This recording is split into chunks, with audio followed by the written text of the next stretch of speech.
Question here. Dr. Tom, do you think we can heal our microbiome without doing an elimination protocol? You have to stop throwing gasoline on the fire. If you don't, what are you trying to do? So, but what do I mean by that? We now have the technology where the tests that are available, called the Zoomers, are 97 to 100% specific. That means almost every single time they're right on the money. Now, I did tests in the past. I do a blood draw in a patient, I do the needle, put the tube in. I do a second tube on the same draw, but I would label it with a different person's name, John Smith. And I'd send them in separate envelopes to the laboratory and then compare the results. And way too many times, they came back completely different. Now, what that means is that the accuracy of the test is not very good.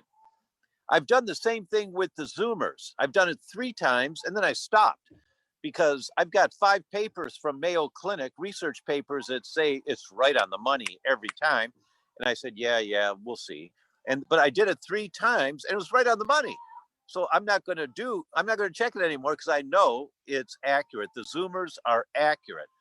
So you do the wheat Zoomer, the corn Zoomer, the soy Zoomer, the lectin Zoomer, the Neural Zoomer Plus. So whatever food tests you want to check, you do it with the Zoomer test, and it'll come back and tell you if you have to give that food up.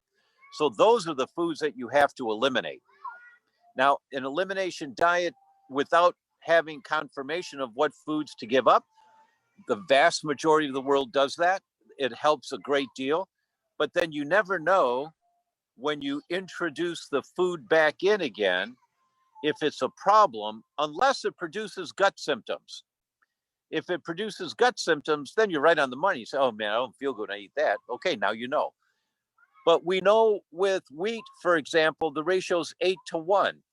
For every 1 person that has gut symptoms in a problem with wheat, there are 8 people that don't. They've got brain symptoms or joint symptoms or skin symptoms, and you won't feel those right away until you're back on that food for weeks and weeks, and then all of a sudden here come your joint symptoms again.